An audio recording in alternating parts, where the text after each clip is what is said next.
de football, l'administration territoriale annule la décision d'interdiction de la réunion annoncée ce 13 juillet 2021 à Yaoundé. Les détails sur cette affaire dans le journal Terre Promise et Hebdo que vous retrouverez en kiosque.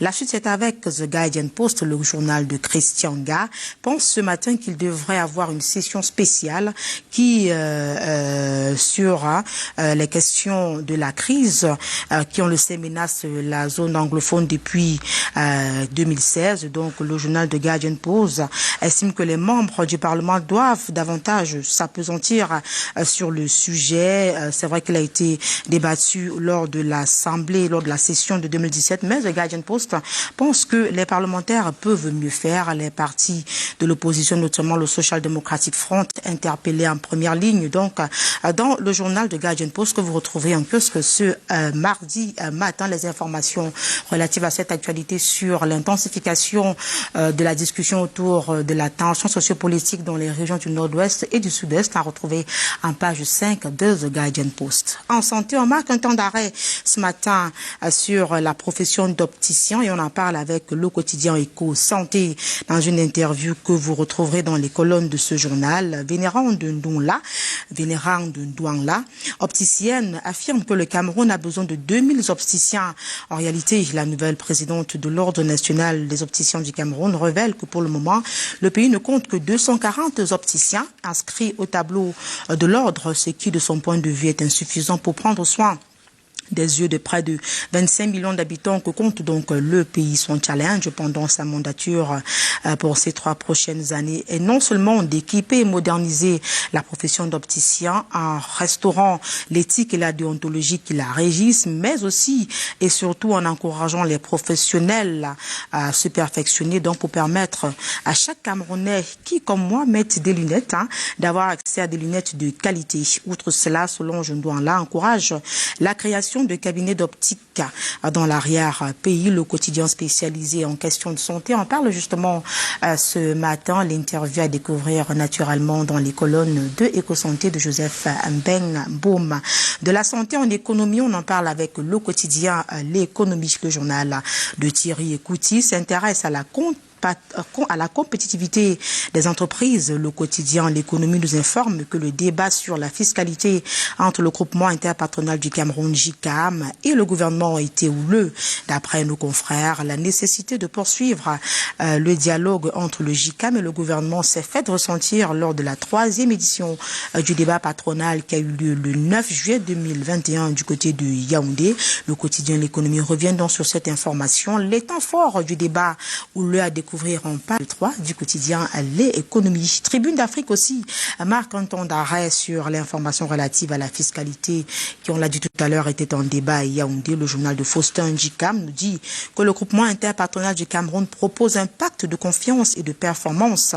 Les travaux du rendez-vous donc du 9 juillet au cours duquel le JICAM a réuni capitaines d'industrie, experts et autres fiscalistes pour une réflexion sur la situation de l'administration fiscale au Cameroun. Les détails donc à lire en page 5 de Tribune d'Afrique. À lire également dans les colonnes du journal Tribune d'Afrique. L'éditorial du directeur de publication, un rendez-vous de Faustin Njikam qui se balade dans les sphères politiques, économiques, sociales du Cameroun avec sa plume.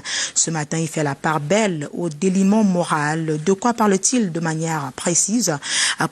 Pour avoir un élément de réponse à cette interrogation, rendez-vous tout simplement en kiosque et procurez-vous le journal. Toujours en économie, le quotidien Econews s'intéresse à la préparation du budget 2022 dont le lancement est prévu ce jour.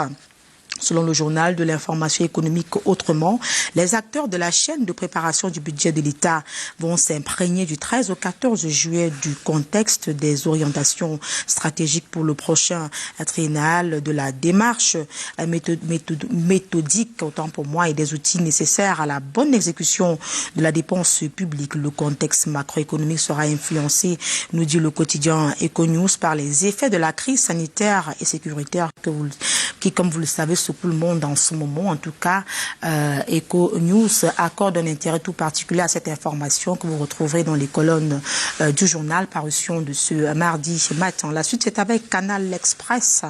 Vous le savez, on en parle depuis hier sur nos antennes et certainement depuis le début du week-end. Le couple présidentiel séjourne en ce moment même en Europe. Canal Express en parle. Encore ce matin, le journal fait la part belle au couple présidentiel. Paul et Chantal Biya, tous souriants, comme on peut le voir à la une du journal Canal Express, sont en Europe pour un bref séjour, précise le journal, qui revient sur cette information. Il a dit, le journal donc donne tous les détails en ce qui concerne la délégation qui accompagne le couple présidentiel à ce court séjour privé. Le journal est un kiosque pour d'ample information. Allez-y et vous serez certainement satisfait. Le chef de l'État également visible à la une de Vision économique. L'hebdomadaire s'intéresse au rapport de la Chambre des comptes sur la question de 180 milliards de fonds alloués par le Fonds monétaire international au Cameroun. Le journal évoque précisément la panique des ministres, commis de l'État et prestataires de services complices, entre guillemets. En effet, le journal, sur la base du rapport de la Chambre des comptes et des auditions de plusieurs personnalités par la division des enquêtes du tribunal criminel spécial, l'on s'achemine vers l'ouverture d'une vingtaine de procès au pénal pour diverses infractions. C'est le journal Vision économique qui le précise. Ce matin, les détails à retrouver dans le journal en kiosque. On continue la lecture transversale des journaux en direct des studios de la cité capitale avec le quotidien Réalité Plus. Le journal revient sur l'intronisation du ministre Issa Chiroma Bakari. Ce haut commis de l'État a été intronisé Chiroma du Lamido de Garoua.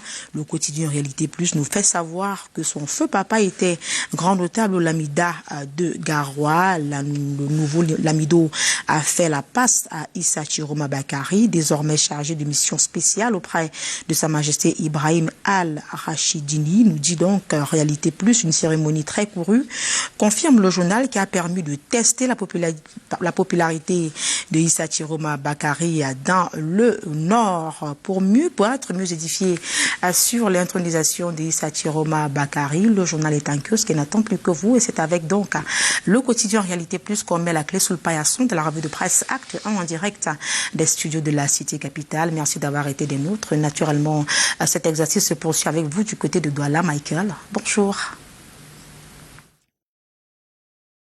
Je vous souhaite passer une excellente journée à Yaoundé. La suite, donc, dans la métropole économique du Cameroun avec la nouvelle expression qui nous parle de ce voyage du président de la République du Cameroun en Suisse avec ses menaces de quelques organisations qui envisagent de manifester devant l'hôtel du président de la République en Suisse, des activistes établis dans l'Europe tout entière qui entendent descendre devant l'hôtel du président le samedi prochain. Dans un communiqué rendu public hier, de 12 juillet 2021, l'ambassadeur du Cameroun en Suisse dénonce un projet qui vise à ternir les institutions de la République du Cameroun, notamment le président de la République. L'ambassadeur qui dénonce avec la dernière énergie ces menaces extrémistes à l'endroit du chef de l'État du Cameroun, outré par ses propos aussi virulents qu'odieux, écrit l'ambassadeur.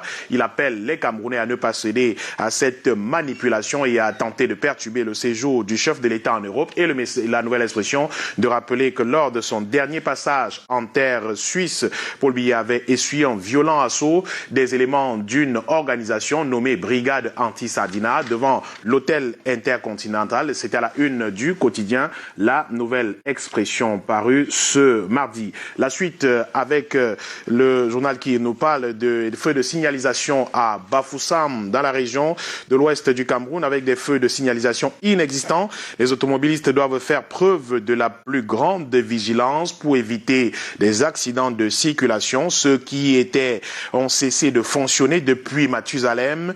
Les supports sur lesquels ils étaient installés sont soit inclinés, soit allongés au sol, soit debout et obstruent la circulation complètement arrachée. L'inexistence de ces feux de signalisation dans une ville d'au moins 1 million d'habitants impose aux usagers de la route d'être extrêmement prudents, prévient le journal La Nouvelle Expression de ce jour, qui nous parle aussi du Parlement avec cette session du mois de juin au Parlement camerounais. Les leçons de cette session, le mois de travail qui s'est achevé jeudi dernier a été riche en activités parlementaires de toutes sortes, dépôt de textes, organisation de plénières spéciales thématiques, débat d'orientation budgétaire, un ensemble d'événements qui a non seulement démontré la plus grande dynamique au sein de l'Assemblée nationale notamment, mais qui a également mis en lumière les faiblesses du Parlement au Cameroun. Le journal nous livre une revue des projets de loi, des plénières spéciales et des combines du gouvernement ainsi que quelques sorties de députés à l'Assemblée nationale compilé dans un dossier de 2 pages que nous propose La Nouvelle Expression de ce jour, ainsi qu'il nous parle de ce tourbillon que l'on observe à la Fédération camerounaise de football. Et bien, que se passe-t-il au sein du football camerounais entre guerre de communiqués et contre-communiqués? L'organisation de l'Assemblée générale extraordinaire de l'instance fêtière du football national qui se tient ce 13 juillet à l'hôtel Montfébé de Yaoundé traduit le grand cafouillage et aussi les intérêts qui entourent le contrôle de la gestion du football au Cameroun. La rédaction de La Nouvelle Expression revient sur les dernières heures tendues qui ont précédé plutôt la tenue de cette Assemblée générale annoncée pour ce jour. Après avoir interdit sa tenue, le sous-préfet compétent, le sous-préfet de Yaoundé 2, s'entend, a donné son quitus pendant que le ministre de tutelle est ignoré et presque esselé au front du refus. Le Cameroun se trouve donc à genoux devant la FIFA pour l'organisation de cette Assemblée générale. Tout lire et tout comprendre autour de ce tourbillon à la Fédération camerounaise de football dans les colonnes de La Nouvelle Expression de ce jour. Et Aurore Plus, le billet hebdomadaire également paru ce mardi, nous parle aussi de ce cafouillage, cet imbroglio à la Fédération camerounaise de football. Et le journal est allé déceler quelques candidats annoncés pour le salut du football camerounais. Eh bien, le salut de ce football passera-t-il par des anciennes gloires? Des noms sont cités. Eto Njitap, aucun de ces 2 anciens coéquipiers et amis proches au sein de la Dream Team des Lions indomptables des années 2000, ne s'est encore officiellement prononcé, mais la rumeur sur leur possible candidature à la présidence de la FECAFOOT ne cesse d'enfler le nom de Samuel Eto'o, dont on sait qu'il s'impliqua ardemment dans l'élection de Seydou Mbombo Njoya il y a 2 ans, avant de vite déchanter, et également, c'est plus souvent cité. Le journal parle aussi de Jérémy Soren-Ditap, son compère moins loquace et moins démonstratif, ne le serait pas moins, lui qui a déjà pris la relève de Feu David Maïbi à la présidente du syndicat national des footballeurs du Cameroun, ne cracherait plus désormais non plus sur le morceau FECAFOOT.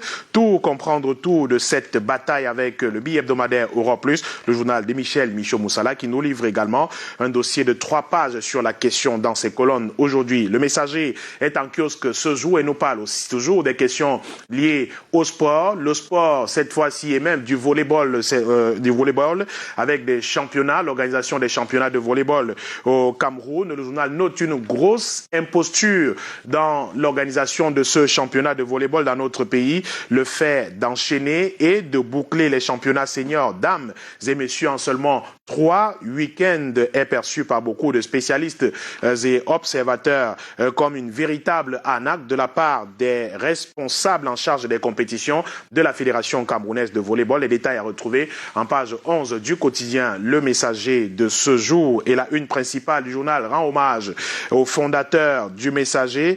Remember Pius Njahwe dans les colonnes du quotidien aujourd'hui. Pius Njahwe désormais immortel sur les 42 années de vie et l'existence du journal, Le Messager qui a 42 ans en novembre prochain, l'icône de la défense des libertés publiques et de la démocratie au Cameroun survit dans les mémoires collectives malgré sa disparition tragique aux États-Unis, 11 ans après. Le journal revient donc sur la vie de l'homme, la vie également du journal qu'il a su créer et porter, In Memoriam dans ses colonnes aujourd'hui.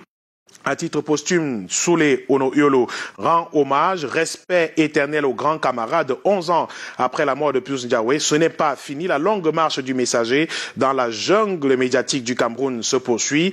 Les larmes aux yeux des reporters n'ont pas séché. 11 ans après le départ si précoce de l'homme, sans dire au revoir, le directeur de publication est présent dans chacun des articles publiés dans le quotidien Le Messager. Hommage donc à titre posthume de Soulé, sous la plume de Soulé Ono Yolo, dans les colonnes du journal Le Messager en kiosque ce mardi. Vision économique est également parue aujourd'hui. Vision économique qui revient sur ce rapport de la Chambre des comptes sur la gestion des 180 milliards de francs CFA alloués par le FMI pour la lutte contre le Covid-19 au Cameroun. Vision économique qui nous livre des révélations ce matin et parle de panique au sein du sérail sur la base de ce rapport de la Chambre des comptes et des auditions de plusieurs personnalités par la division des enquêtes du tribunal criminel spécial. L'on s'achemine vers l'ouverture d'une vingtaine de procès au pénal pour diverses infractions, nous annonce le journal. Et cependant, au stade actuel, les investigations sont toutes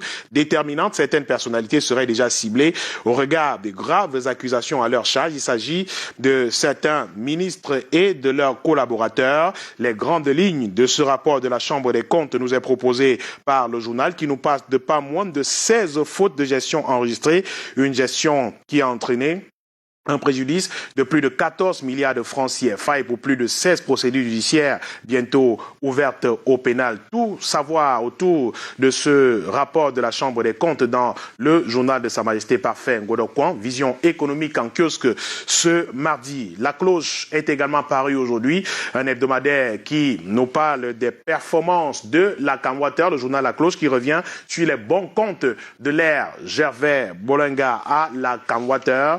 L'entreprise se porte plus ou moins mal malgré les difficultés de trésorerie.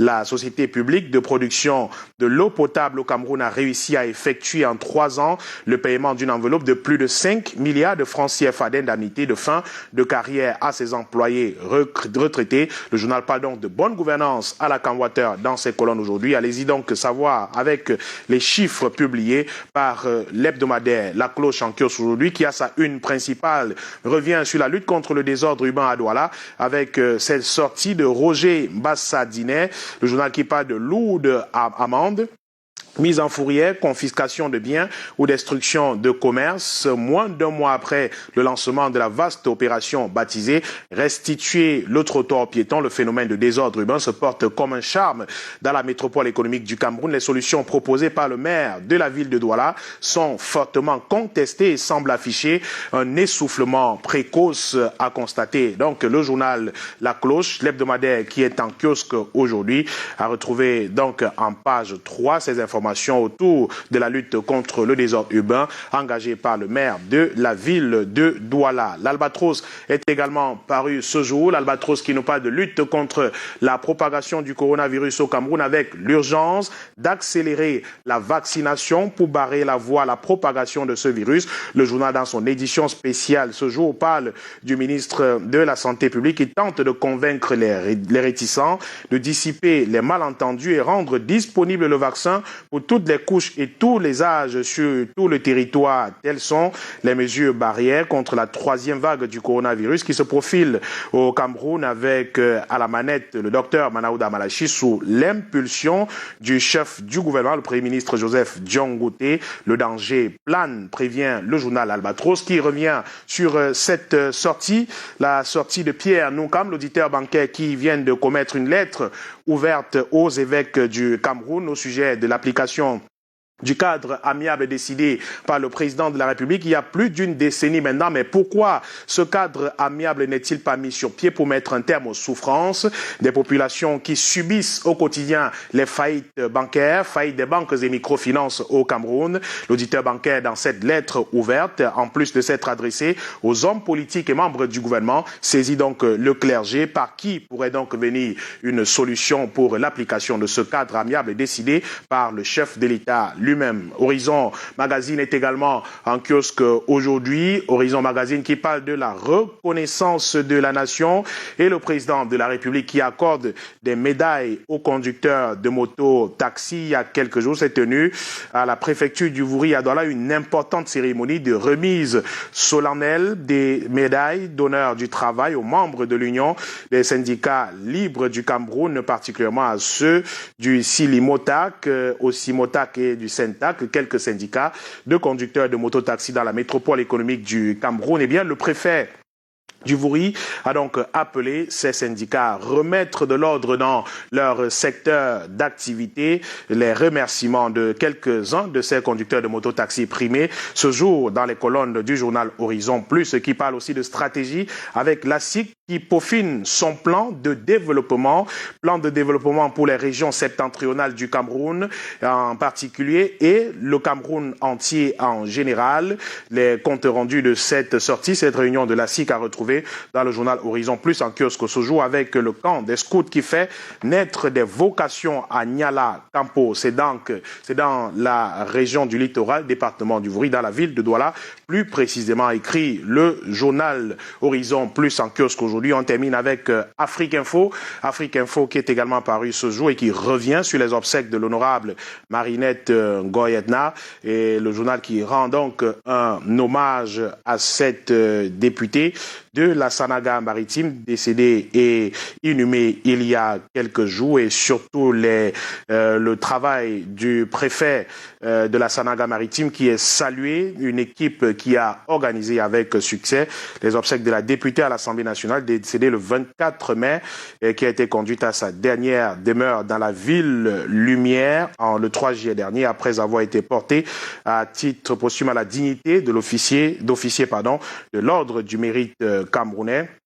Présidente de la section EDPC de la Sanaga maritime, mère d'enfants, et née d'une fratrie Marinette Ngoyedna, en quittant cette terre pour la féliciter, laisse à la postérité un grand héritage politique, social et même économique. Lire l'éditorial de Njelfis à ce propos dans les colonnes du journal aujourd'hui, ainsi que des hommages rendus à la députée Marinette Ngoyedna, hommages bien sûr de ses camarades politiques de la Sanaga maritime.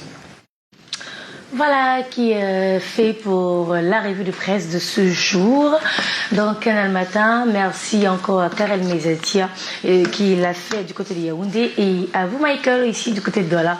Déjà merci d'avoir été là. Si. Thierry, on ne le laisse pas partir tout de suite. Oui, il ne partira pas comme ça. Vous le savez, il y a ce sujet qui depuis hier fait la une naturellement des journaux. On en a parlé d'ailleurs du 9h50 du canal de l'International. On va parler de ce Capharnaüm au centre de la FECAFO de Michael Tipko. Qu'est-ce qui se passe finalement? Écoutez, si je savais ce qui se passait, je vous le dirais immédiatement. Personne ne sait ce qui se passe effectivement. Ouais. Il se trouve simplement que l'on est, vous avez choisi le mot exact, dans un Capharnaüm à la Fédération camerounaise de football. Il se trouve simplement pour parler des faits.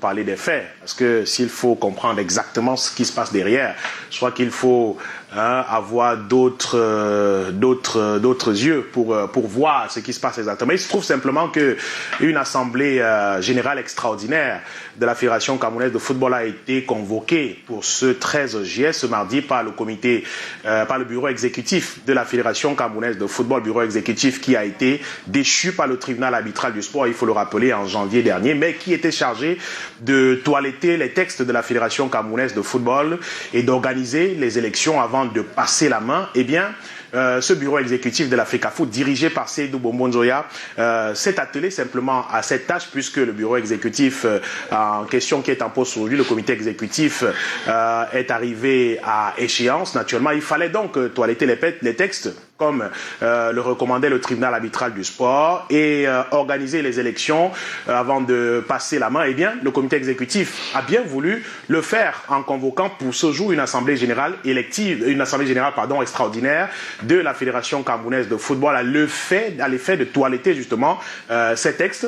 Mais hier, dans l'après-midi, au cours de la journée, on a vu cette sortie, une décision du sous-préfet de l'arrondissement de Yaoundé 2 interdisant la tenue de ce comité, de cette assemblée générale extraordinaire de la Fédération camerounaise de football. Il parle de non-respect des textes en vigueur, non-respect des sentences rendues par le TAS et la Chambre d'arbitrage et de conciliation du Comité national olympique et sportif du Cameroun, induisant l'inéligibilité des personnes convoquées à cette assemblée générale de ce 13 juillet. Ça, c'est la première sortie du sous-préfet de Yaoundé 2 hier après-midi. Eh bien, on imagine que juste après cette sortie du sous-préfet de Yaoundé 2 qui interdisait formellement la tenue de cette assemblée générale extraordinaire de l'Africafoot ce jour, le comité exécutif en place, dirigé, encore une fois, je le rappelle, par Seydou Bobonjoya, a dû saisir la FIFA et la Confédération africaine de football qui immédiatement ont réagi par le biais de leurs secrétaires généraux en disant clairement que l'Assemblée générale extraordinaire qui devait se tenir ce jour était légale et qu'elle devait simplement se tenir en brandissant quelques menaces. D'ailleurs, la FIFA et la CAF qui ont brandi quelques menaces en parlant justement de suspension du Cameroun, des menaces à peine voilées qui sont contenues dans ce communiqué de la CAF et de la FIFA qui sont relayés, le communiqué qui est relayé sur les réseaux sociaux depuis hier.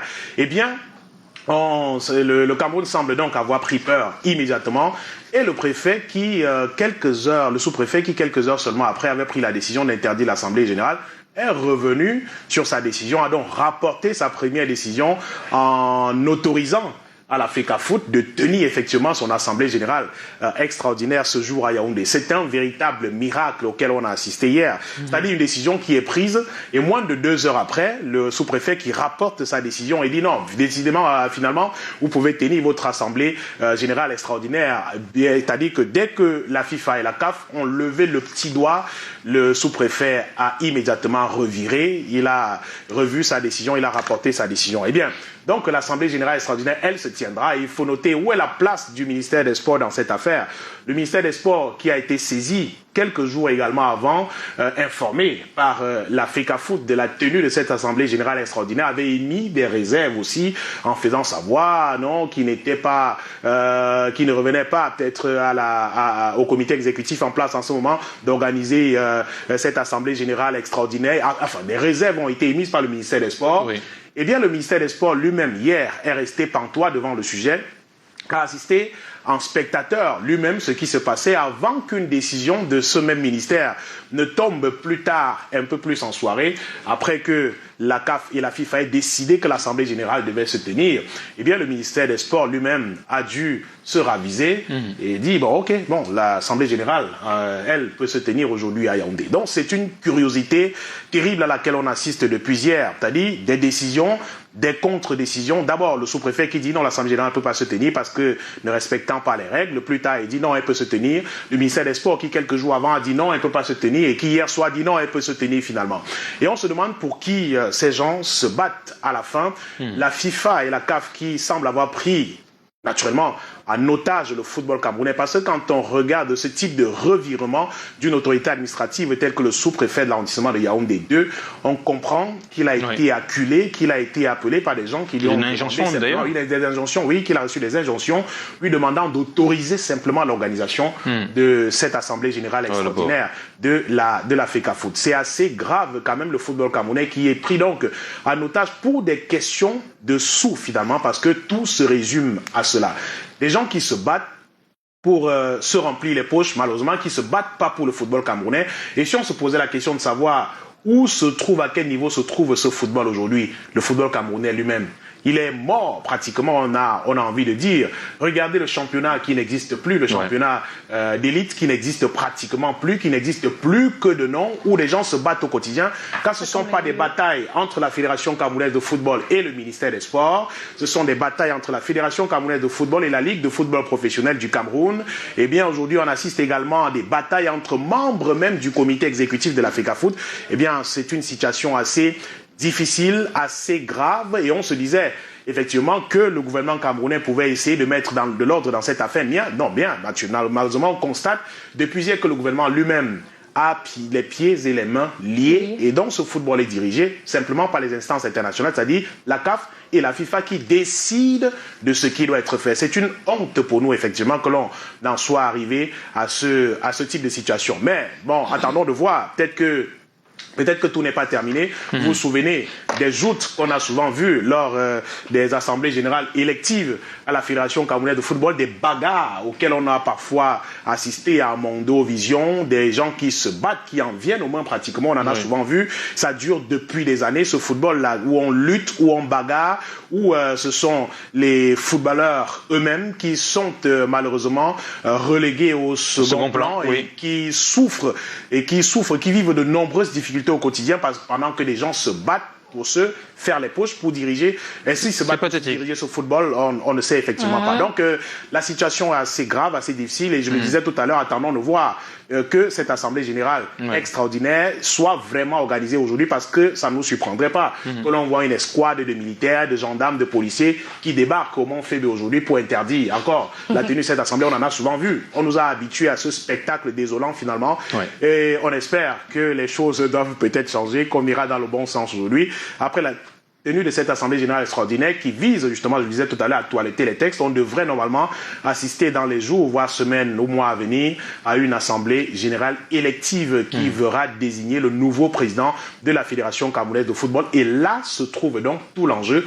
Tous ceux qui se battent aujourd'hui, tous ceux qui interdisent, tous ceux qui vont au tribunal arbitral du sport, tous ceux qui veulent tous ceux qui veulent ça, c'est pour se positionner, c'est simplement pour gérer le football camerounais qui engrange, une affaire qui engrange de gros sous, beaucoup d'argent. Mais c'est pathétique. Et on comprend. Parce que les petits, effectivement, on comprend. Il y a beaucoup d'argent, mais les acteurs, les principaux acteurs sont tout malheureux dans les quartiers. Malheureusement, c'est ça le problème. Ils sont sacrifiés à l'hôtel des batailles personnelles. Des footballeurs qui sont transformés en cordonniers parce qu'ils n'ont pas de quoi. Ils sont obligés de se reconvertir en cordonniers pendant que les autres, eux, se mettent plein les poches. C'est justement ce que je disais, c'est ça le plus déplorable en fait. On peut se battre avec toutes ses armes, avec sa sueur et son sang, mais ce qui est le plus important en fait, c'est l'intérêt en dessous. On se bat parce que voilà, on va pouvoir s'en mettre plein les poches, mais le footballeur lui-même et le football lui-même, je crois qu'on n'en a pas eu plus que ça. Parce que quand tu parlais du championnat, voilà, tu parlais du championnat, c'est devenu le yo-yo. Tu vas suivre le championnat sur 2 journées, après stop pendant 15, je sais pas moi combien, 15 mois, et puis ça revient après, on te dit, tu n'as plus le fil, tu n'as plus